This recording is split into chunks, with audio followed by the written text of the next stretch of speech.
Padahal dari Abu Hurairah lebih keren lagi hadisnya. Kullu kalamin aw amrin tibalin la yuftahu bi zikrillah fahuwa abtar. Setiap pekerjaan atau perkataan yang tidak dibuka dengan ingat kepada Allah, bi zikrillah hadisnya. Bukan sekedar menyebut lagi namanya, tetapi ingat kepada Allah. Kalau ingat kepada Allah bukan urusan nama.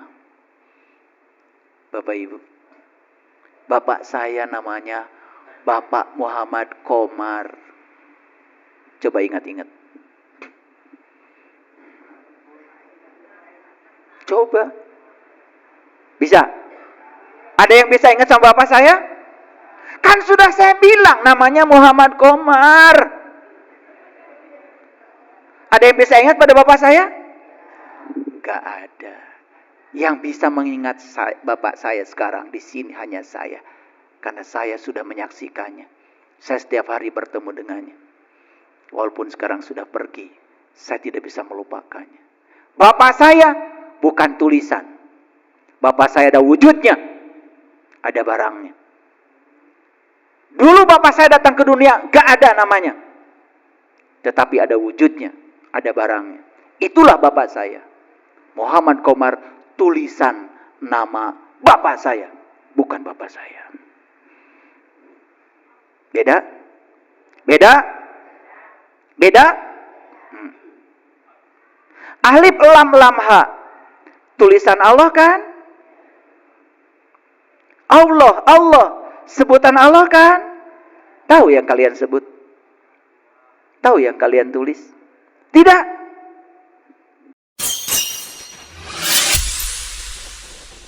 Sesungguhnya awal agama itu adalah makrifatullah, mengenal Allah. Ya, kalian itu terlalu banyak ritual. Kehidupan sehari-hari nyaris tidak disadari. Sibuk tetapi tidak hadir. Dalam keheningan kita sadar bahwa selama ini kita diarahkan oleh suara kecil yang bernama ego. Karena ingin merasa aman. Kenapa? Bapak Ibu, ego itu tidak jahat. Cuman ego itu selalu takut. Sebetulnya orang yang korupsi itu, saya yakin bukan digerakkan oleh niat sejati, digerakkan oleh ego karena takut kekurangan. Maka dia menimbun uang di rumah sebanyak mungkin. Padahal dia sendiri tidak butuh uang sebanyak itu. Betul atau tidak? Tapi ego begitu, mencari rasa aman. Betul enggak? Ya. Jika perlu suami saya dikunci aja di kamar. Gak usah ketemu siapapun. Ego. Aman. Walaupun gak bisa kerja. Istrinya yang pergi kemana-mana. Suami di mana? Saya kunci di kamar. Kenapa? Biar aman. Dikiranya itu niat sejati, padahal itu ego. Betul gak? Iya, ego begitu ya. Selalu mencari rasa aman. Apalagi pernah ada luka lama. Ketika suaminya bepergian, ternyata perginya entah pergi kemana. Kunci aja di kamar. Dalam keheningan, kita akan sadar bahwa kita tidak perlu memusuhi ego, melainkan harus memeluknya. Ternyata ego itu makin dimusuhi, makin kencang energinya. Dia hanya perlu dipeluk oleh kita. Katakan pada ego, terima kasih telah melindungiku. Tetapi sekarang aku ingin berjalan dengan damai tanpa kamu. Bilang sama ego begitu. Karena apa? Ego itu selama ini berperan dalam hidup kita. Untuk apa? Untuk melindungi kita. Seolah-olah dia melindungi. Padahal itu hanya ketakutan yang berlebihan. Makanya mengumpulkan rumah sebanyak-banyaknya, mobil sebanyak-banyaknya, duit sebanyak-banyaknya. Padahal dia tidak butuh hidup sebanyak itu. Karena dia merasa dengan begitu jadi aman. Betul apa tidak? Jadi Bapak Ibu hidupnya berdasarkan kebutuhan atau keinginan? Tahu keinginan sumbernya dari mana sekarang? Iya, kita bahas semuanya ya sekarang. Bapak Ibu ibadahnya pengen surga? Takut neraka? Bapak-bapak pengen bidadari. Itu bukan dari ruang keheningan. Itu berasal dari ruang kebisingan. Itu berasal dari ambisi ego. Makanya dalam teori motivasi, kalau kita ibadah pun masih menggunakan konteks kewajiban, bukan karena cinta, itu masih ego, bukan niat sejati. Ayo kita tanya Bapak Ibu. Kalau ditanya, kenapa Bapak Ibu sholat? Jawabannya selalu wajib. Dilaksanakan dapat surga. Kalau tidak dilaksanakan dapat neraka. Apa yang menggerakkan? Ingin dan takut. Ingin dan takut. Betul? Ego. Jarang saya mendapatkan jawaban. Kenapa Bapak Ibu bersolat? Karena dengan sholat saya merasa damai. Dengan sholat saya bisa mendapatkan banyak pesan. Intuisi saya jadi hidup. Dengan sholat komunikasi saya dengan Tuhan yang ada dalam diri saya menjadi sangat lancar. Suara Tuhan menjadi sangat terdengar oleh saya begitu kencang. Dan saya bisa mengikuti Dia samina wa ta'na. Dengan sholat saya terbimbing. Saya tidak lagi melakukan hal-hal yang tidak penting dalam hidup saya. Dengan sholat saya merasa semua kebutuhan saya dipenuhi oleh Tuhan. Dan saya sadar bahwa kebutuhan yang dibutuhkan oleh saya semuanya sudah ada pada diri saya. Bagi saya gerakan sholat bukan sekedar menyehatkan, tetapi juga membantu menyadarkan. Bagi saya bacaan sholat bukan sekedar bacaan, tapi semua memberikan kesadaran baru, insight baru kepada saya. Saya melakukan ini karena saya senang melakukannya, karena saya cinta kepada apa yang saya lakukan. Lepas dari semua keinginan pada surga dan neraka. Coba rasakan Bapak Ibu, lebih damai sholatnya. Sholat yang pengen surga takut neraka, selalu takut. Betul nggak? Ya, takut gak dapat surga, takut dapat neraka. Wah, habis sholat malah hormon-hormon adrenalin tambah banyak, hormon kortisol tambah banyak. Kenapa? Tubuh menjadi tidak sehat, karena tubuh memproduksi hormon-hormon yang dibangun oleh ketakutan. Tidak ada kedamaian di situ. Makanya saya menganjurkan Bapak Ibu suatu saat, kalau bicara dengan saya secara khusus, nanti saya akan ajarkan bagaimana supaya sholat itu nikmat ada rasanya. Ini masih cerita permukaan, ya. Kalau ingin belajar itu ya harus belajar khusus, di tempat khusus. Namanya ilmu khusus. Tidak bisa di tempat publik seperti ini. Di publik ya bicaranya ilmu umum seperti ini. Untuk orang umum. Bahasanya juga bahasa umum. Oke, kita lanjutkan dulu.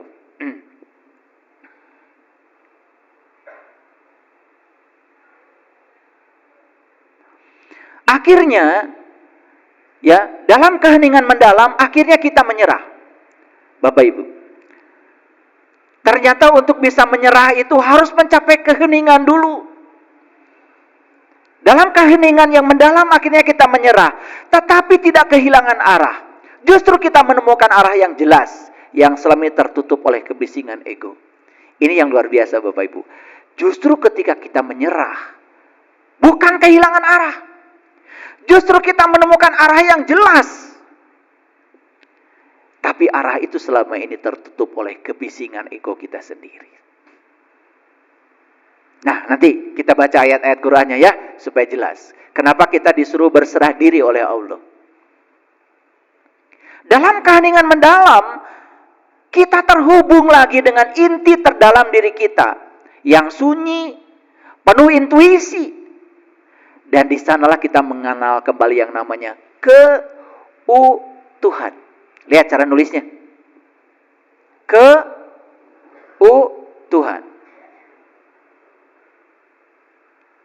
Nulisnya nggak sembarang. Jadi keutuhan itu tidak terpisah kita dengan Tuhan. Disitulah kita akan merasakan ketuhanan yang Maha Esa. Sudah saya jelaskan ya di kajian sebelumnya. Ada ketuhanan, ada kesetanan. Kalau ketuhanan berarti kesifati sifat-sifat Tuhan. Kalau kesetanan, kesifati sifat-sifat setan. Makanya Pancasila sila pertama, harapannya Bung Karno itu supaya bangsa kita ini menjadi bangsa yang kesifati sifat-sifat Tuhan. Makanya sila pertama tidak bicara Tuhan, tapi bicara ketuhanan. Hebat leluhur kita itu. Cuman kalian gak ngerti Pancasila.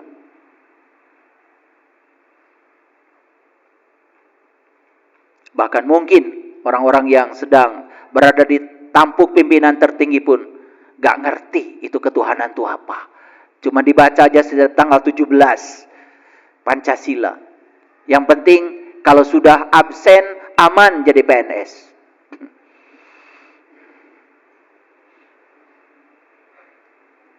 Iya.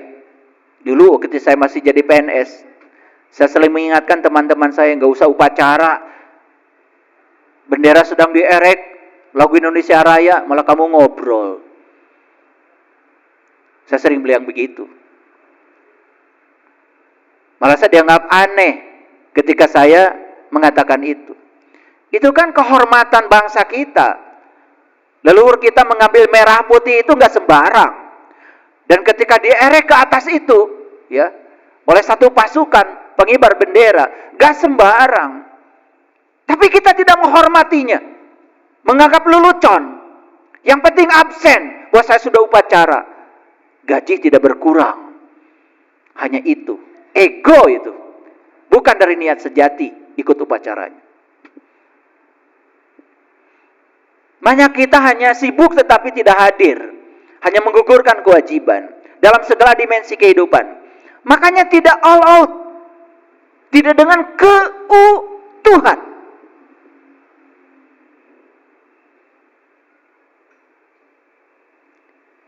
Jadi keutuhan itu apa artinya? Utuh artinya apa? Kita tidak merasa terpisah dari dia. Karena kalau perasaan hadir itu terus-menerus ada di sini, hadirin, kita tidak pernah cemas, tidak khawatir. Selalu percaya pada rencana-rencana yang sangat besar. Bahkan saat kita berbelok dalam hidup kita, akan ditarik oleh dia supaya kita kembali ke jalannya dengan cara dia sendiri. Walaupun kita tidak memiliki segalanya, tetapi kita tidak merasa kekurangan ketika kita berada dalam keheningan yang mendalam. Itu pentingnya. Makanya penting sesekali belajar hening, belajar meditasi. Aduh, mohon maaf ya Bapak Ibu. Meluangkan waktu untuk menyadari napas aja hanya beberapa menit, nyaris tidak punya waktu. Dianggap sepele. Padahal napas adalah inti dari kehidupan kita sendiri. Keheningan itu bukan tempat pelarian, tapi keheningan itu tempat pulang. Awas, hati-hati. Saya pernah menemukan sejumlah orang datang ke tempat-tempat meditasi. Pergi ke Bali, pergi kemana, saya wawancara. Kenapa ibu pergi ke sini? Saya sudah bosan dengan kehidupan. Rumah tangga saya berantakan. Saya disakiti oleh pasangan. Terus bicara, seolah-olah dia sebagai korbannya. Dan dia tidak sadar kalau dia pelakunya. Selalu merasa diri sebagai korban. Awas, orang yang kayak gini ikut meditasi hanya pelarian. Heningnya itu jadi hening yang palsu. Karena dia pikir keheningan itu lari dari masalah. Itu pelarian. Tapi kalau hening yang sebenarnya, pulang ke jati dirimu. Jadi dirimu yang sebenarnya. Itu keheningan yang sebenarnya. Karena banyak orang belajar meditasi karena frustrasi dengan kehidupan. Dia digerakkan oleh apa? Digerakkan oleh ingin lari dari kenyataan. Awas, masalah tidak akan selesai dengan kita menghindarinya. Karena masalah akan selesai kalau kita berani menghadapinya. Jangan aneh-aneh. Ya, ada yang datang kepada saya, ayah, bimbing saya. Kenapa? Saya ingin belajar ma'rifatullah. Kenapa kamu ingin mengenal Tuhan? Saya sudah bosan dengan kehidupan saya. Ekonomi saya hancur. Suami saya menyakiti. Anak-anak tidak menghormati saya. Semua kehidupan saya sudah hancur luar biasa. Sudah kamu pulang. Jangan belajar ma'rifatullah. Karena kalau saya ajarkan ma'rifatullah, hidup kamu tidak berubah. Kamu akan menyalahkan saya yang pertama disalahkan. Niatnya untuk belajar saja karena ingin lari dari masalah. Bukan ingin menyelesaikan masalah. Bukan ingin punya keberanian untuk menyelesaikan masalah. Saya ingin mengenal Allah. Kenapa? Saya ingin mengenal sifatnya, mengenal asmanya, mengenal sang wajibul wujudnya, mengenal af'alnya. Saya ingin mengetahui bagaimana mekanisme semesta bekerja untuk meluruskan kehidupan saya yang tidak beres selama ini. Karena saya sepanjang hidup terus menolak apa yang tidak saya sukai. Dan ternyata yang tidak saya sukai semakin banyak datang dalam kehidupan saya. Saya ingin merangkul semuanya. Oke, saya ajarkan kau mengenal Tuhan. Dan setelah kau mengenal Tuhan, kamu akan mengenal bagaimana cara Tuhan bekerja. Bagaimana alam semesta diciptakan dan bagaimana alam semesta bekerja. Kamu menari bersama alam semesta, semua urusanmu nanti akan beres. Tidak mudah saya menerima orang mau belajar. Apa yang menggerakkan dia mau belajar? Kalau niat sejati yang menggerakkannya, yes. Kalau ambisi ego yang menggerakkan, no. Dia akan menyalahkan saya. Ketika dia mendapatkan hidup tidak sesuai dengan ekspektasinya, dia akan menyalahkan saya. Karena yang saya ajarkan bukan hidup sesuai dengan ekspektasi, tetapi kita belajar menari bersama kehidupan. Itu yang saya ajarkan. Kita bisa mengucap Allahu Akbar di setiap perubahan situasi apapun. Seperti gerakan sholat. Dan puncaknya adalah Assalamualaikum. Assalamualaikum. Keren. Gitu gak sholatmu? Habis sholat, Assalamualaikum warahmatullahi. Assalamualaikum warahmatullahi. Diajak bicara sama suami. Saya baru saja di PHK. Bulan depan kayaknya kita tidak terima gaji yang selama ini kita terima setiap bulan. Apa?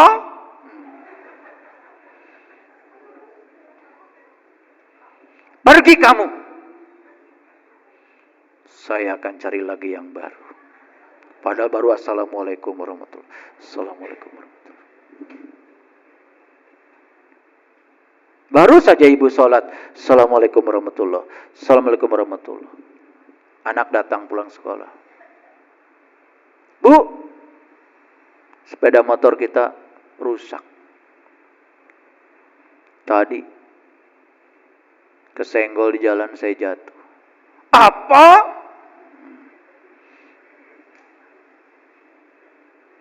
Gitu nggak Bapak? Gitu apa tidak? Pengen nyubit saya sama kalian itu. Sholat. Marah-marah. Betul nggak? Itu udah salam ke kanan, salam ke kiri, nggak ada yang berubah. Itu karena sibuk tapi nggak hadir. Karena semuanya urusan nanti di sana, nggak tahu di mana.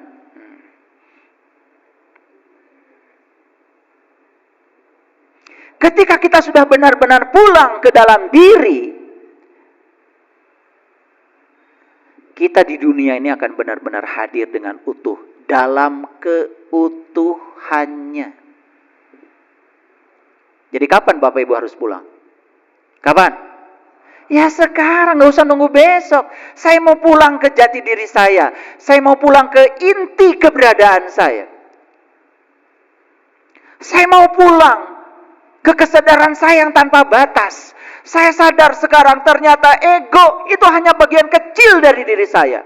Pikiran hanya bagian kecil dari diri saya. Saya yang sebenarnya adalah ruang. Saya yang sebenarnya adalah langit biru. Saya yang sebenarnya adalah layar putih yang tidak ternoda. Itu diri saya yang sebenar. Coba, gitu Bapak Ibu. Robah atuh. Tong kitu wae. Makanya ada hadis nih. Hadis ini hadis riwayat Bukhari Muslim. Bunyi hadisnya begini. Ini dari Umar bin Khattab radhiyallahu an. Beliau berkata bahwasanya ia mendengar Rasulullah sallallahu alaihi wasallam bersabda, segala amal perbuatan tergantung niatnya. Dan bagi setiap orang hanyalah akan mendapatkan apa yang ia niatkan. Sering enggak Bapak Ibu dengar hadis ini? Sering kan? Saking seringnya sampai tidak ada pertanyaan. Kenapa? Dan sekarang munculkan pertanyaan itu. Apa pentingnya hadis ini? Mari kita buka secara saintifik. Perhatikan saya. Segala amal perbuatan tergantung niat. Dan bagi setiap orang hanyalah akan mendapat apa yang diniatkannya. Oke, sampai situ dulu. Perhatikan saya. Kalau amal kita berasal dari niat sejati, pasti akan menghasilkan kebaikan. Oke? Tapi kalau amal kita berdasarkan dari ambisi ego, dari ruang kebisingan, kelihatan hasilnya. Pasti akan sebaliknya dari yang kita harapkan. Oke? Paham? Nah, gitu. Nah, hadis ini keren menurut saya. Karena ada lanjutannya. Barang siapa berhijrah karena Allah dan Rasulnya, maka hijrahnya itu menuju Allah dan Rasulnya. Jadi kalau dia itu ingin berubah, ingin hijrah, itu karena ingin hijrahnya karena Allah dan Rasulnya, maka dia akan mendapatkan Allah dan Rasulnya dari proses hijrahnya itu. Nah, yang lebih spesifik lagi kalimat terakhir ini. Barang siapa yang hijrahnya karena dunia yang ia harapkan, atau karena wanita yang ingin dinikahinya. Ini hadis keren banget. Ini diberi contohnya. Ini kayaknya banyak yang hijrah karena urusan ini. Sampai hadisnya itu dieksplisitkan gitu. Barang siapa yang hijrahnya karena dunia yang ia harapkan, atau karena wanita yang ingin dia nikahi, maka hijrahnya itu menuju yang dia inginkan. Sampai sespesifik itu hadis ini. Keren. Oke, sekarang saya mau uji Bapak Ibu. Bapak Ibu ingin berubah. Oke? Berubah kan? Ingin lebih damai, ingin lebih bahagia, lebih tentram, ingin lebih berkelimpahan. Pasti kan? Oke. Niatnya itu yang paling penting. Ini niat menyelinap dari mana? Apakah dari rasa kekurangan, rasa ketakutan, dari trauma terhadap masa lalu, dari luka lama yang telah terjadi pada diri kita, karena kita trauma dengan itu? Hati-hati ketika niat berasal dari situ. Itu berarti niat kita berasal dari ambisi ego. Jadi kalau kita ingin merubah situasi yang di luar, seperti yang sudah saya selesaikan di kajian yang kemarin, saya sudah menyampaikan bahwa realitas dunia ini akan berubah kalau kita menggunakan kekuatan langit. Jadi perubahan itu tidak bisa di luar, perubahan itu harusnya di dalam. Paham ya? Nah, rubah cara berpikir kita, rubah cara pandang hidup kita, rubah cara kita berkesadaran, rubah cara kita berperasaan. Karena itu akan menjadi medan magnet yang akan menarik semua hal dalam kehidupan kita untuk datang. Dan semua realitas yang terjadi, kita sendiri yang telah menariknya. Oke, keren gak hadis ini? Keren. Ini hadis diriwayatkan langsung dari Umar bin Khattab. Dan kita tahu Umar bin Khattab itu adalah sahabat dekatnya Rasulullah SAW. Saya sangat senang hadis ini dan saya sudah mengamalkannya. Dulu saya waktu diajarkan di SD, di SMP, di SMA, hampir di semua buku agama ada di sini. Tapi saya nggak ngerti gimana cara berniat yang sejati itu. Saya baru mengerti setelah kemudian saya mencarinya. Makanya saya sekarang bisa memilah menjadi dua.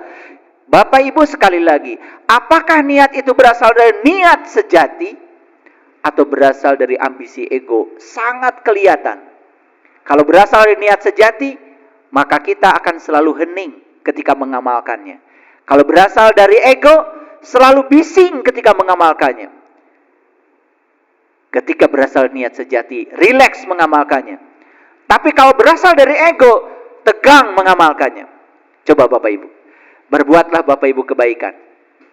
Misalnya, contoh sederhana aja. Bapak Ibu membagikan harta yang Bapak Ibu miliki. Kalau berdasarkan niat sejati, hening aja. Orang memuji saya, gak apa-apa. segala puji milik Allah. Orang membicarakan saya, bahkan memburuk-burukan saya dibilang sombong karena berbagi, saya dibilang ria karena saya berbagi. Terserah mereka. Kalau kita berasal dari niat sejati itu hening Bapak Ibu, relax, tidak ada ketakutan apa-apa. Coba yang berasal dari ego, semua hal yang di luar pasti direspon. Tegang jadinya, bising jadinya.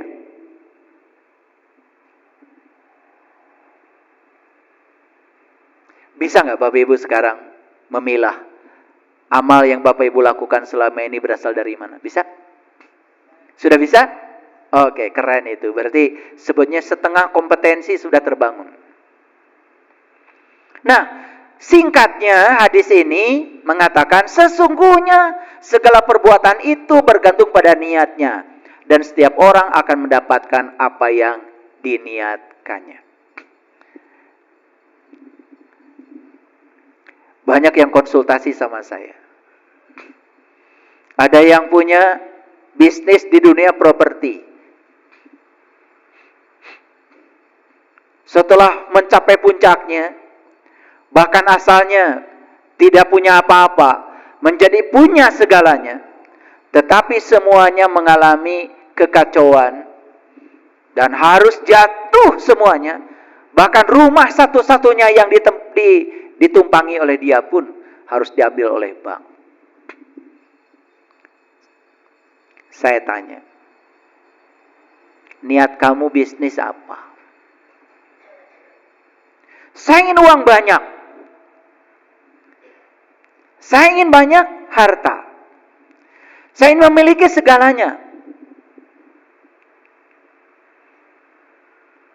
Dari mana itu niat? Dari ego. Harapan saya sebetulnya begini. Saya diberi kemampuan menjadi arsitek, bisa merancang rumah-rumah hebat dengan material yang murah, bisa membuat rumah nyaman dengan keahlian saya. Saya percaya keahlian saya ini dari Allah. Saya bikin rumah-rumah semata-mata karena saya ingin membantu orang-orang yang butuh rumah yang murah, nyaman dengan keahlian saya. Dari mana itu niat? Niat sejati. Dapat gak uang? Dapat. Bisa membedakan sekarang Bapak Ibu? Oke. Ada yang jualan gak di sini? Jualan? Ada. Oke, jualan. Ya, hati-hati ketika jualan. Ya. Jangan cari uang. Jangan cari uang. Biar uang cari kamu. Ya. Silakan, mau bisnis apapun. Ada yang bekerja di perusahaan? Ada? Ada? Kerja di, oke. Awas jangan cari uang. Ya. Saya percaya saya bekerja di perusahaan ini karena direncanakan oleh Allah. Perusahaan ini menjadi jalan bagi saya untuk berbakti. Lewat keahlian yang Allah berikan kepada saya. Saya ingin menjadi kepanjangan tangan Allah, menyampaikan cinta kasih Allah lewat peran saya di perusahaan ini. Dah, nanti juga dapat gaji, nggak usah dipikirin. Tapi yang luar biasa apa nanti? Gajinya jadi berkah. Tidak naik, tapi kok cukup? Ini tidak terjelaskan dengan matematika biasa. Tidak terjelaskan. Itu yang disebut dengan berkah itu.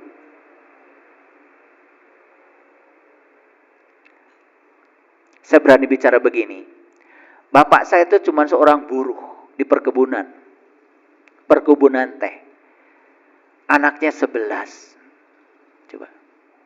Hidup kayak saya ini. Masih hidup.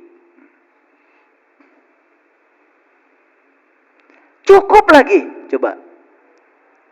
Dan saya tidak pernah melihat bapak saya, ibu saya berantem untuk urusan ekonomi. Gak pernah. Sampai beliau pergi. Di situ saya tidak bisa menggunakan matematika saya lagi. Ternyata materi setara dengan energi. Di balik materi ada energi. Mungkin materinya sama, tapi energi yang dibangkitkan dari materi yang sama berbeda. Mungkin itu.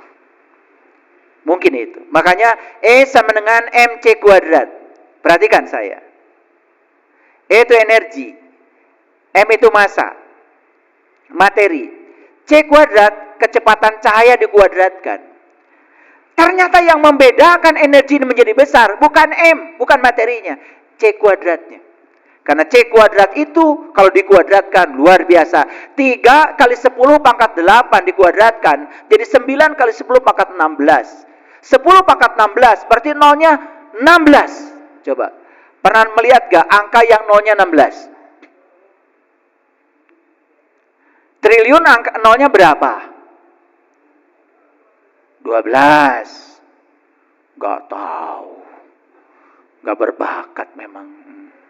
Miliar nolnya berapa? Berapa? 9. Pernah gak punya saldo di rekening nolnya 9? Kenapa gak punya? Karena tidak pengen. Gak apa-apa, segini juga cukup. Perasaan cukup itu bagus. Tetapi ya, punya keinginan-keinginan, apalagi ingin membahagiakan banyak orang, ingin itu asal dari niat sejati, gak apa-apa. Boleh. Kalau 1 juta berapa nolnya? Nah, 100.000? Bingung, 100.000. 5, pinter ya. Kalau 1.000? 3. Nah, kalau 1 triliun nolnya berapa? 12, pinter. Kalau 16 nolnya? 10.000 triliun.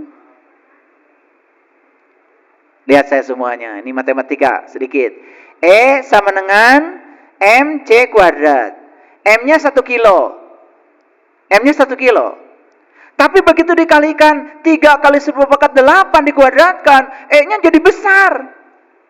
Di situ sebetulnya keberkahannya. Makanya banyak orang yang penghasilannya tidak hebat, tidak besar, tapi cukup. Sebaliknya ada orang yang penghasilannya luar biasa, tapi nggak cukup karena tidak ada C kuadrat. Apa C kuadrat? C itu adalah cahaya. Cahaya dikuadratkan berarti nur ala nurin. Hartanya tidak banyak, tapi rasa berkecukupannya luar biasa. Dia percaya pada rencana Allah, tidak mengeluh, tidak protes. Menerima semua dengan pengakuan yang utuh. Itulah syukur yang melipat gandakan. E-nya jadi besar. Pernah nggak belajar rumus itu dulu? Di mana? Kalian tuh nggak jelas sekolahnya. Belajar agama nggak jelas, belajar IPA nggak jelas, sampai nggak ngerti apa-apa. Niron lagi.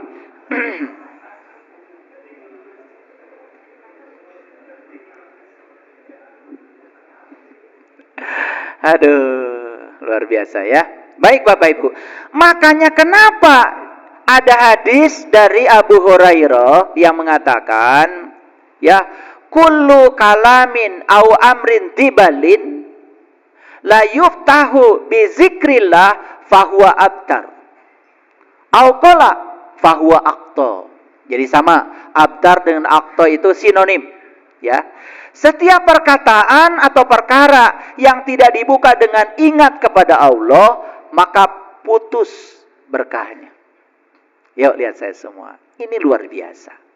Karena selama ini kita menganggap perkataan atau perbuatan yang dibuka dengan ingat kepada Allah itu hanya cukup dengan membaca Bismillahirrahmanirrahim.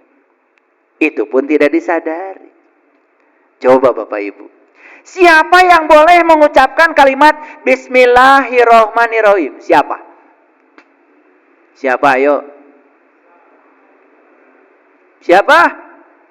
Semua orang? Coba kita selami dikit-dikit. Bismillahirrahmanirrahim. Atas nama Allah yang Maha Pengasih dan Maha Penyayang. Berarti atas nama Allah. Berarti Bapak Ibu ketika mengucapkan atas nama Allah yang Maha Pengasih dan Maha Penyayang, satu, Bapak Ibu sedang mewakili Allah. Yes? Yes? Yes. Boleh enggak yang mewakili tidak kenal dengan yang mewakilkannya? Yes? Saya mewakili Pak Gubernur. Kan ditanya sama ibu bapak. Memangnya Saiful siapanya gubernur? Sekda? Bukan. Wakil?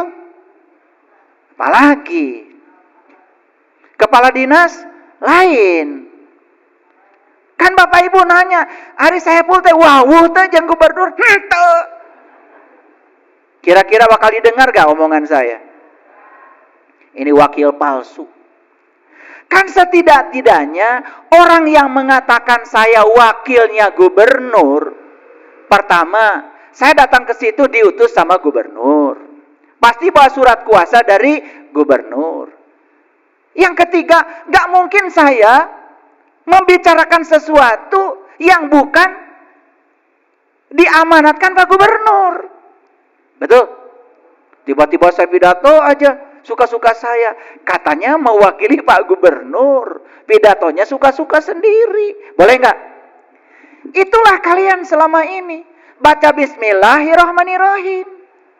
Suka-suka sendiri. Betul nggak? Kenal dengan yang diwakili enggak? Betul nggak? Tahu sifat-sifat yang mewakilkan? Enggak. Terus datang ke sini mewakili apa? Visi dan misinya apa? Enggak. Luar biasa ya kalian. Dan harusnya ketika baca Bismillahirrahmanirrahim dengan kesadaran dan tanggung jawab atas nama Allah yang Maha Pengasih dan Maha Penyayang, izinkan ya Allah saya menjadi kepanjangan tangan-Mu, mewakili-Mu, membawa cinta kasih-Mu. Karena aku sudah mengenal Engkau. Aku tidak mungkin menciptakan visi misi baru. Aku hanya samina wa ta'na dengan yang Kau titahkan kepadaku. Kata Allah, kamu sekarang kerja di sini, jadi pejabat di sini. Kata Allah, bawa sifat-sifatku. Ar-Rahman, Ar-Rahim, Al-Malik, Al-Qudus, As-Salam, Al-Mu'min, Al-Muhaimin, Al-Aziz sampai As-Sabur. Itulah wakil Allah. Dia jujur, berani, luas, penuh cinta kasih. Gitu nggak Bapak Ibu? Setelah baca Bismillah. Kenapa Bapak Ibu baca Bismillahirrahmanirrahim? Biar dapat pahala. Ditanya lagi, apa pahala? Teuing, decek batur kayak gitu. Betul nggak? Makanya nggak sadar-sadar kan? Nih coba kalau saya tanya, kalian baca Bismillahirrahmanirrahim sejak lahir sampai sekarang udah berapa kali? Gak kehitung kan? Sampai gak kehitungnya, sampai semuanya itu membuat kalian nyaris tidak sadar sama sekali. Sibuk tetapi tidak hadir. Padahal dari Abu Hurairah lebih keren lagi hadisnya. Kullu kalamin aw amrin dzibalin la yuftahu bi zikrillah fahuwa abtar. Setiap pekerjaan atau perkataan yang tidak dibuka dengan ingat kepada Allah, bi zikrillah hadisnya. Bukan sekedar menyebut lagi namanya, tetapi ingat kepada Allah. Kalau ingat kepada Allah bukan urusan nama. Bapak Ibu, bapak saya namanya Bapak Muhammad Komar. Coba ingat-ingat. Coba. Bisa? Ada yang bisa ingat sama bapak saya? Kan sudah saya bilang namanya Muhammad Komar. Ada yang bisa ingat pada bapak saya? Gak ada. Yang bisa mengingat bapak saya sekarang di sini hanya saya. Karena saya sudah menyaksikannya. Saya setiap hari bertemu dengannya. Walaupun sekarang sudah pergi, saya tidak bisa melupakannya. Bapak saya bukan tulisan. Bapak saya ada wujudnya. Ada barangnya. Dulu bapak saya datang ke dunia, gak ada namanya. Tetapi ada wujudnya, ada barangnya. Itulah bapak saya.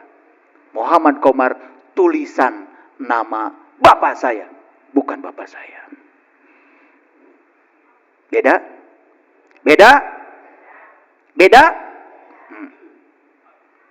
Alif lam lam ha. Tulisan Allah kan? Allah, Allah. Sebutan Allah kan? Tahu yang kalian sebut? Tahu yang kalian tulis? Tidak. Hebat. Berani bilang Bismillahirrahmanirrahim. Bohong besar. Makanya gak ada getarannya. Habis baca bismillah tetap ngomongin orang. Betul? Habis baca bismillahirrahmanirrahim tetap marah-marah. Betul? Bagus, Ibu. Begitu ke dapur, bismillahirrahmanirrahim.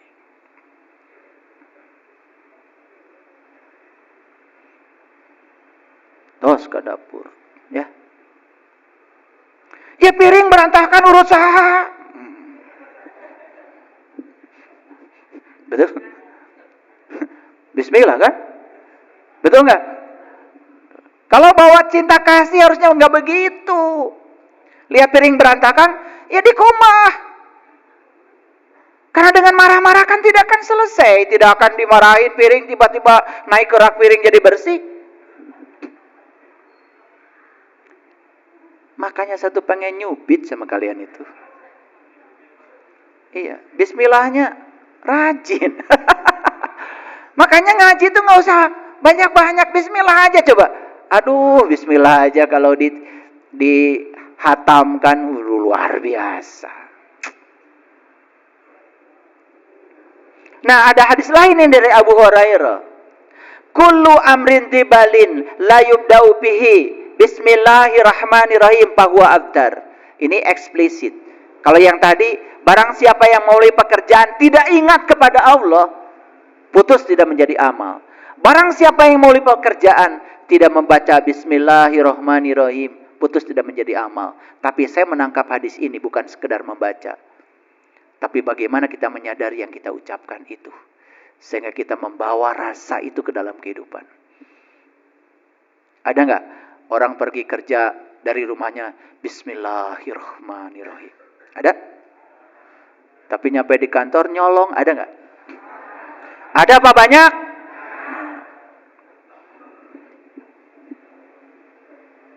Siapa? Siapa? Siapa?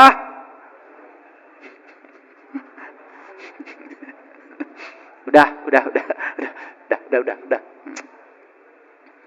Nah, makanya di Quran surat Al-Hajj ayat 31 itu Allah mengatakan, dengan ikhlas kepada Allah, tidak mempersekutukan sesuatu dengan Dia. Barang siapa mempersekutukan sesuatu dengan Allah, maka adalah ia seolah-olah jatuh dari langit lalu disambar oleh burung, lalu diterbangkan angin ke tempat yang jauh. Ini perumpamaan dalam Quran surat Al-Hajj ayat 31. Dengan ikhlas kepada Allah, tidak mempersekutukan sesuatu dengan Dia. Barang siapa yang mempersekutukan sesuatu dengan Allah, maka adalah ia seolah-olah jatuh dari langit lalu disambar oleh burung, lalu diterbangkan angin ke tempat yang jauh. Jatuh dari langit, disambar burung, hancur, diterbangkan ke tempat yang jauh, tidak menjadi apa-apa. Itulah gambaran di Al-Quran tentang orang yang mempersekutukan sesuatu dengan Dia. Apa contohnya? Lihat saya semua. Begitu kita tidak sadar bahwa segala yang terjadi terjadi dalam kehidupan kita adalah panggilannya. Dan itu untuk kebaikan kita. Kita menolaknya.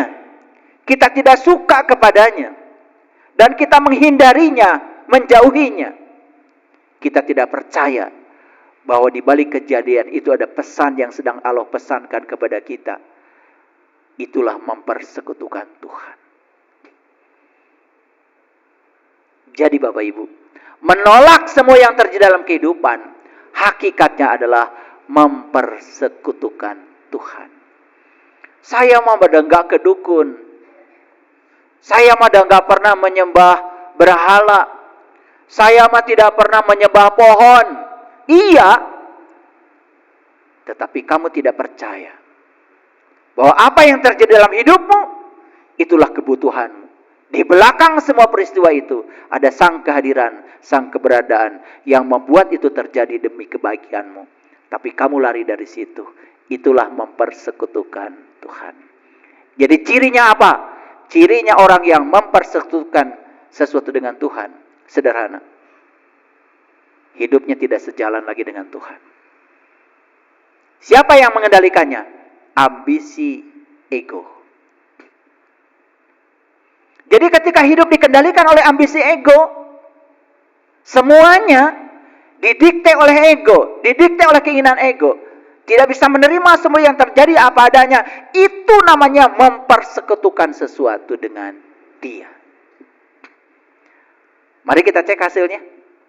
Hancur? Amburadul? Coba. Ada orang yang menapaki jabatan karir di lembaga tertentu. Karirnya sudah luar biasa. Dia tidak bisa mengendalikan egonya. Egonya berbisik. Di posisi kamu ini, kamu bisa mengambil apapun yang kamu mau. Karena kamu penentu di negara ini. Apa yang terjadi? Dia menerima suap dengan posisinya yang luar biasa itu. Menghalalkan segala cara. Ingat Bapak Ibu, puncak akhirnya apa? Hancur? Hancur. Disita hartanya? Disita. Disita rumahnya? Hancur nama baiknya? Hancur nama baik keluarganya? Itulah buatan ego. Kalau ada niat sejati di sini, dari mulai berkarir sampai puncaknya, terhormat. Dia punya harga diri, punya kesehatan diri, punya mimpi diri, punya moralitas diri, punya kebahagiaan diri yang tidak bisa ditukar dengan apapun. Lihat yang menukar harga dirinya dengan uang. Hasilnya apa? Hancur nama baiknya. Semua yang dibangun karena dasar pencitraan diri hancur dalam sekejap. Saya tidak usah menyebut nama-namanya karena saya tidak suka. Tetapi Bapak Ibu sudah menontonnya setiap hari. Oke? Tontonan itu bukan untuk dibicarakan. Bukan untuk membicarakan keburukan orang. Bukan. Itu cermin bagi Anda. Cermin bagi kita. Apa yang menyebabkan dia jatuh? Periksa sekarang. Bukan niat sejati. Ambisi ego. Yang menggerakkan dia mau jadi pejabat, saya yakin bukan niat sejati. Ambisi ego. Kalau yang menggerakkan niat sejati, dia akan melayani rakyat. Dia tidak punya kepentingan apa-apa. Dia setiap hari datang kepada rakyat. Makanya bedanya Allah yang Maha Kuasa dengan manusia yang diberi kuasa, bedanya sederhana. Allah yang Maha Kuasa dekat sekali dengan yang dikuasainya. Bahkan saat tidur pun kita ditunggui oleh dia. Tetapi manusia ketika punya kuasa, makin tinggi kuasanya, makin jauh dari rakyatnya. Kecuali yang ingin menjadi pejabat karena ada niat suci dari dalam. Karena memang ingin mengabdi. Makanya saya sampaikan di kajian sebelumnya. Syarat untuk menjadi pejabat itu kalau dulu harus dari kalangan orang ningrat. Yang kuat ekonominya, kuat moralitasnya. Kalau dulu zaman baheula. Jadi bupati zaman dulu itu harus dari kelompok darah biru istilahnya. Kenapa? Udah selesai dengan dirinya sendiri. Tapi kalau dia naik karena pinjam sana, pinjam sini, loba hutang, belum selesai dengan dirinya sendiri, apa yang terjadi? Saat dia duduk di situ, yang pertama yang dia pikirkan, gimana mengembalikan modal.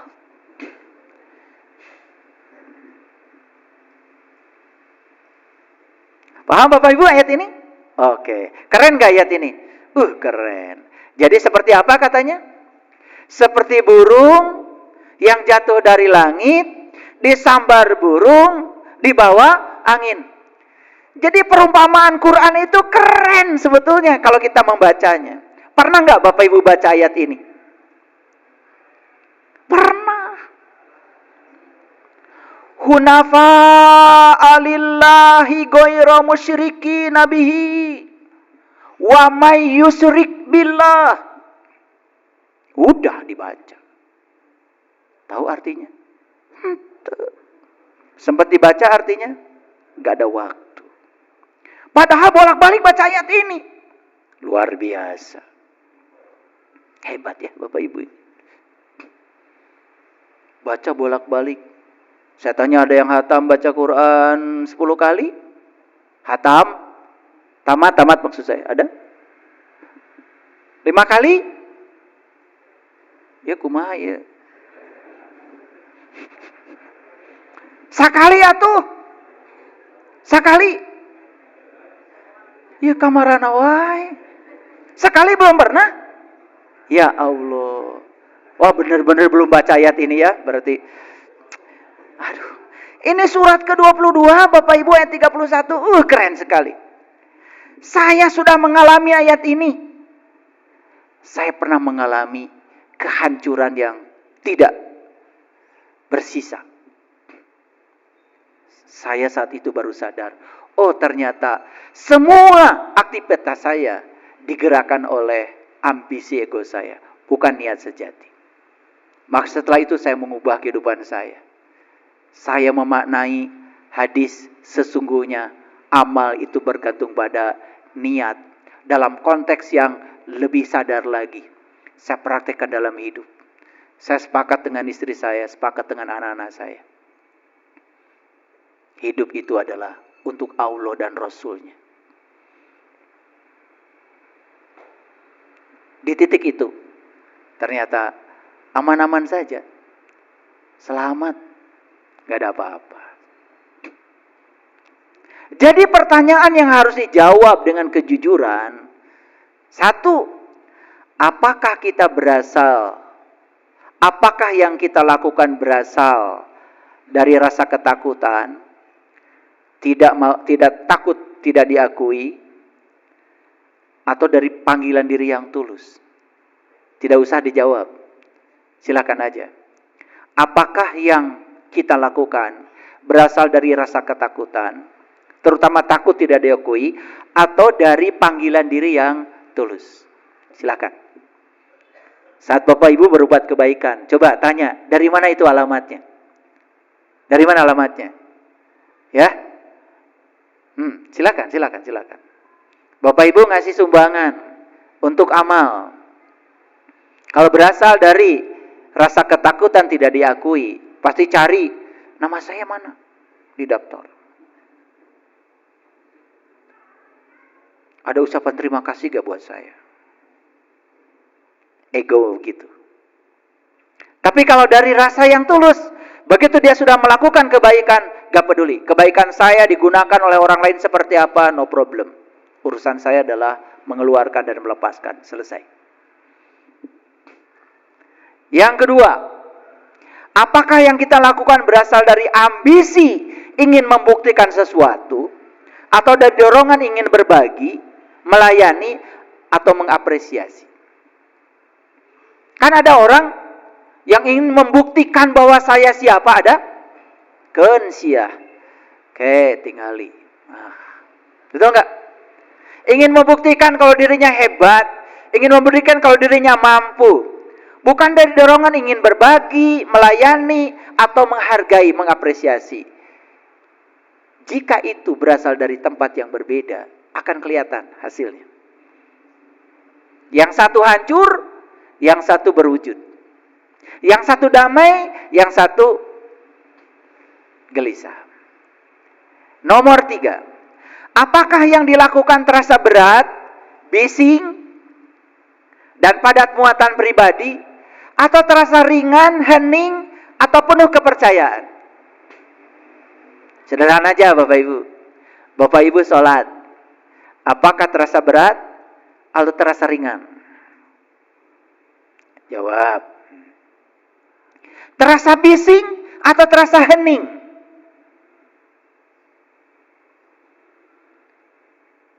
Yang sholatnya ingin pahala, ingin masuk surga, pasti bising. Ada ketakutan di sini.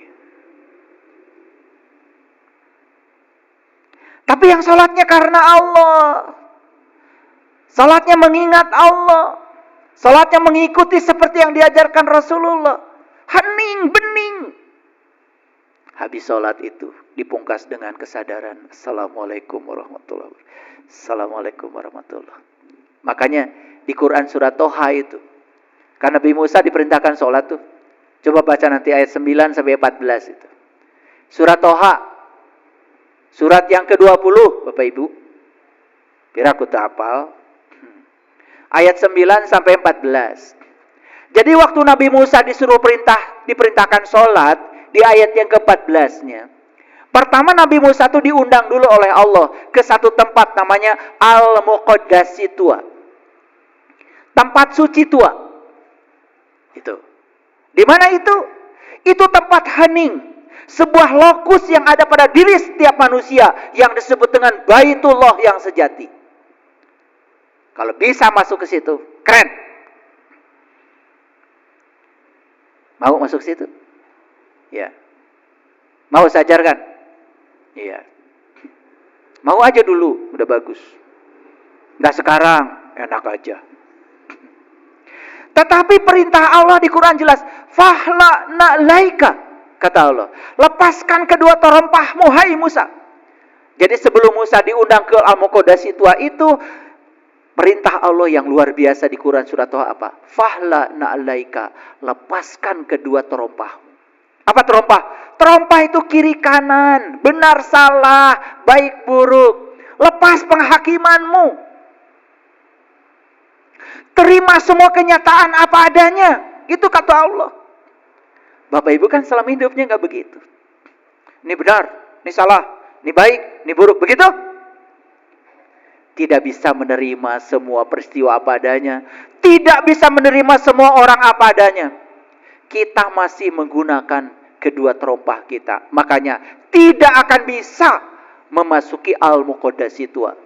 Makanya kalau orang belum bisa memasuki Al-Muqaddasi Tua, kata Quran surat Toha, gak bisa sholat. Melaksanakan sholat bisa, tapi mendirikan sholat gak bisa. Karena syarat mendirikan sholat apa? Aqimi sholat li zikri. Makanya di ayat yang ke-14 Allah berfirman, Innani anallah la ilaha illa ana fa'budni wa aqimis sholata li zikri. Ya, kalau sudah ngalamin itu, sholat itu hening bening, tidak ada kebisingan, tidak ada pahala, tidak ada surga, tidak ada neraka. Tidak takut itu, takut ini. Tapi semata-mata karena merasakan seutuhnya kehadiran Allah dalam diri. Bersama dia tidak ada ketakutan, tidak ada kekhawatiran, tidak ada kesedihan, tidak ada kecemasan. Bebas, merdeka. Gitu gak Bapak Ibu? Sudah begitu belum? Apa ciri niat sejati? Nah, cirinya dicatat aja. Yang pertama, mengarahkan kita tanpa mengikat. Jadi niat sejati itu mengarahkan tapi tidak mengikat. Mengajak kita untuk tetap semangat untuk bergerak tanpa memaksa untuk menang. Niat sejati itu tidak memaksa untuk menang. Lihat saya semuanya Bapak Ibu. Hidup bukan medan perang untuk dimenangkan. Hidup itu adalah belajar menselaraskan diri dengan tarian Tuhan. Itu aja.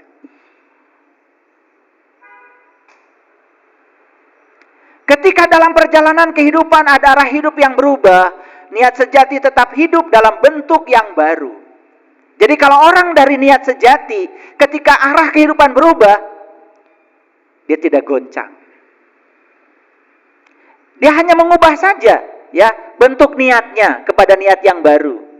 Tidak ada yang ditolak. Ia fleksibel, seperti air yang tetap menjadi air, tak peduli bentuk wadahnya. Coba lihat air.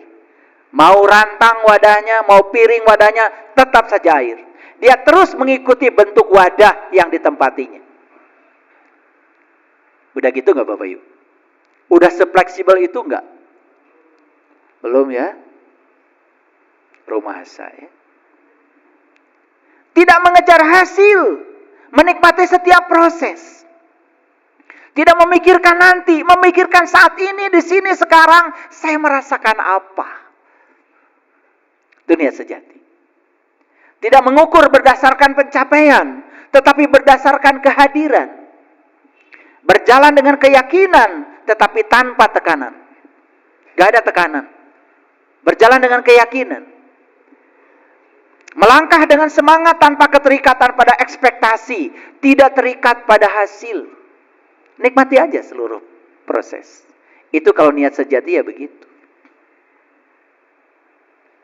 Nah, oleh karena itu maka kita harus menyadari permainan ego. Nah, si ego ini bermain-main dengan kita. Perhatikan Bapak Ibu. Ego dibentuk oleh pengalaman, luka lama, dan kebutuhan untuk diakui, sehingga membutuhkan rasa aman. Makanya segala sesuatu dari ambisi ego selalu untuk menutupi apa yang sudah terjadi supaya dia merasa aman. Apa aman menurut ego? Aman menurut ego berarti mengendalikan. Makanya lihat tuh, pasangan suami istri yang dikendalikan ego selalu saling mengendalikan, saling merantai, bukan saling membebaskan, saling mencengkram. Karunya. Segala sesuatu harus sesuai dengan ambisi ego. Lalu ego merasa puas ketika bisa mencapainya. Jika segala sesuatu sesuai dengan skenario, maka ego merasa berhasil. Dan ego merasakan, ini loh gue, dia menjadi sangat superior. Itulah ego. Kalau dikasih makan, makin gagah. Makanya ada orang yang tidak sadar mengatakan, saya tea tuh. Aing tea. Hati-hati. Ketika hidup mengambil arah yang berbeda dan menyimpang dari harapan, ego akan memberi label gagal, terhina, tidak cukup. Lalu ego frustrasi dan menolak kenyataan yang terjadi. Itulah ego. Permainannya luar biasa.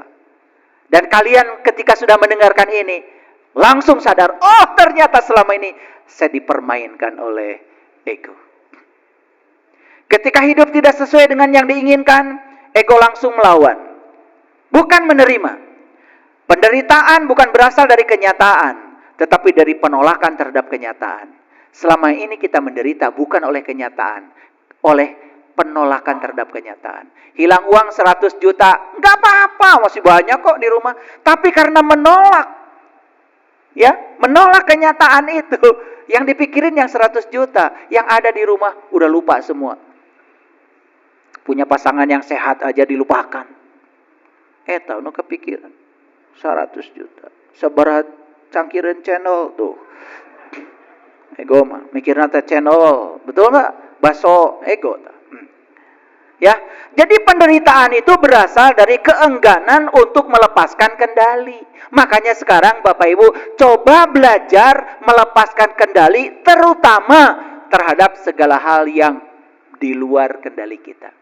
Pasangan kita, anak kita, istri, suami, semua orang di luar kita, semua tidak bisa dikendalikan. Yang bisa dikendalikan oleh kita cuma 3. Pikiran kita, perasaan kita, dan reaksi kita terhadap situasi. Hanya itu.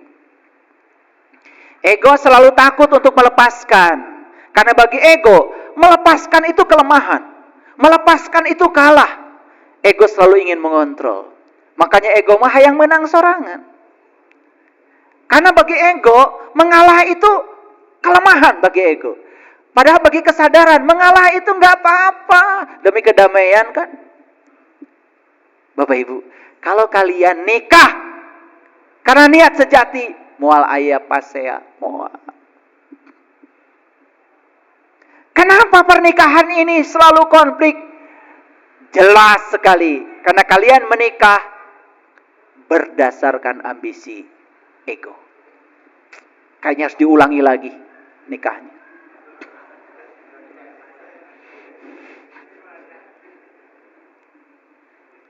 Ego tidak akan pernah menyadari bahwa hidup itu memiliki ritmenya sendiri. Gak sadar ego itu. Ego tidak menyadari kalau hidup punya misterinya sendiri. Ego itu tidak sadar kalau hidup itu ada ketidakpastian. Bagi ego, hidup itu cuma satu aja. Sesuai skenario dia. Begitu tidak pasti, kecewa. Itu si ego, hajat, peda hujan, gugurubugan, ego. Gugurubugan apa ya? Bahasa Garut. Ego tuh begitu. Ya, ego itu pokoknya saya mau hajat harus panas. Tamu harus banyak. Betul? Yang nyambungan kudu gede. Cenah hajat rek meredahar ka batur tapi jual beli, dasar si ego. Betul enggak? Ya, cenah karasaeun tah ku ego. Kalau nggak digini kan nggak kerasa nih sama si ego itu, merasa bener gitu. Udah pakai bismillah teh. Ego selalu takut tidak cukup, takut ditinggalkan. Maka ego akan membuat rencana-rencana besar, harapan-harapan tinggi untuk merasa aman. Coba ego. Padahal makan itu 2-3 comot sudah kenyang. Tapi ego itu harus punya leit. Persediaan makan harus sekian ton. Tuh, ego. Betul? Tenang buruk oke. Tenang bagi ego mah. Orang lain tidak makan, gak apa-apa. Makanya coba, ada orang yang menyembunyikan minyak, menyembunyikan itu, menyembunyikan ini. Tah, si ego. Kayaknya kalau saya jelaskan ini semua, nanti orang pada sadar ya. Kalau selama ini hidupnya berlandaskan ego, niat sejati. Make hari bismillah mah. Pakai. Koruptor kita baca bismillah heula ati mah nama. Supaya selamat malingna maksudna. Ego tidak menyadari bahwa rasa aman yang dibangun di atas kendali adalah benteng yang rapuh. Gak sadar ego itu. Rasa aman yang dibangun oleh pencitraan, mengendalikan itu rapuh padahal. Tapi ego tidak mau menyadari itu. Ego selalu berusaha menaklukkan hidup, bukan berdansa dengan kehidupan. Bagi ego, menaklukkan hidup itu adalah tujuan. Bukan ikut bersama tarian hidup. Ego selalu berusaha menggenggam dengan keras. Masih ingat tempo hari? Ya, saya suruh pegang ini 2 menit gak apa-apa. 2 hari? Tah eta ego hayangna teh nyepengan we. Ego sangat buta dengan keajaiban yang ditawarkan oleh kehidupan. Lihat saya semuanya. Bagi ego tidak ada keajaiban hidup, nggak ada. Ego tuh buta, tidak percaya. Pokoknya ego itu hidup harus sesuai dengan apa yang dia pikirkan. Tidak mengenal keajaiban ego. Padahal keajaiban itu pasti ada, Bapak Ibu. Ada. Saya bisa keliling dunia kemana-mana, nyaris tidak mengeluarkan uang. Kalau ego bilang, gak mungkin saya bisa keliling dunia kalau gak punya uang. Betul gak? Padahal tangan Allah ada di mana-mana, kan hidup tidak sendiri. Ego selalu memaksa untuk berhasil dan berperang dengan kenyataan. Ilusi ketakutan yang dibangun oleh ego selalu menciptakan kendali, sehingga tidak siap merangkul ketidakpastian. Itulah yang buat ego selalu tidak damai. Makanya karena ego itu selalu tidak siap merangkul ketidakpastian. Padahal hidup itu kan tidak pasti, cuma mati yang pasti. Hidup itu tidak pasti, Bapak Ibu. Tapi ego tidak mau ketidakpastian, harus pasti-pasti menurut ego itu. Makanya ego selalu merasa tidak damai. Bagi ego, menyerah adalah kalah. Melepaskan tanda kelemahan. Melepaskan adalah tanda kelemahan. Tidak memaksa akan tertinggal. Tidak mengejar akan kehilangan. Itu bagi ego. Makanya ego selalu mengejar, takut tertinggal. Ada orang yang belajar spiritual karena ego. Ya, begitu orang lain meditasinya sejam, nggak mau kalah, saya 2 jam. Berliur tasirahna. Betul nggak? Dan nggak pernah meditasi, betul nggak? Gitu. Mau ngeleh ego mah. Betul nggak? Iya. Orang lain datangnya jam 6, ego mah jam 5 harus datang. Betul nggak? Padahal kajian jam 9, gitu. Mau ngeleh ego mah. Gitu, ya. Nah, silakan Bapak Ibu disaring semua omongan saya. Makanya di Quran kenapa ada ayat yang mengatakan la tamutunna illa wa antum muslimun. Janganlah kamu mati kecuali sudah menjadi seorang muslim. Nah, siapa muslim? Muslim itu hakikatnya bukan orang yang beragama Islam. Tapi muslim itu adalah orang yang segala amalnya berlandaskan niat sejati, bukan karena ambisi ego. Makanya kalau niat sejati, dia tidak melawan. Tidak melawan, percaya pada kebijaksanaan semesta. Itulah yang disebut dengan muslim. Kira-kira Bapak Ibu, muslim apa bukan? Alhamdulillah. Berarti tidak ada perlawanan ya? Betul ya? Iya. Jadi sekarang tidak mengeluh lagi tentang suami kan? Cenah muslim. Tidak mengeluhkan lagi masa lalu kan? Percaya setiap kejadian itu rencana Allah? Percaya ada kebijaksanaan Allah?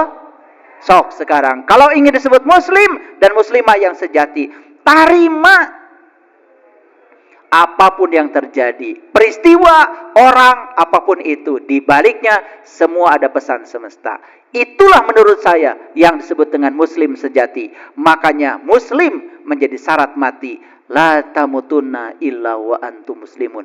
Janganlah kau mati kecuali kamu sudah bisa melepaskan ambisi ego.